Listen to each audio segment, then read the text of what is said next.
হলো acid night.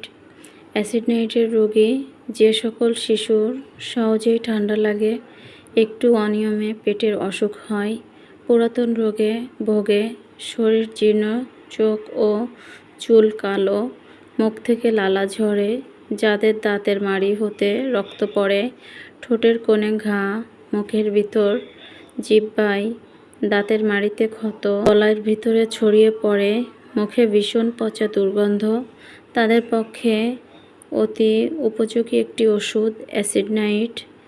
শক্তি 30-200।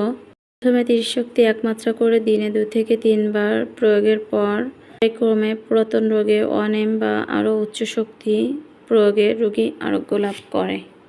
শিশুদের মুখে লালা পড়া রোগের চিকিৎসায় 2 নম্বরে যে মেডিসিনটির কথা বলবো সেটি হলো বোরাক্স। বোরাক্সের রোগী শিশুদের নিম্নগতি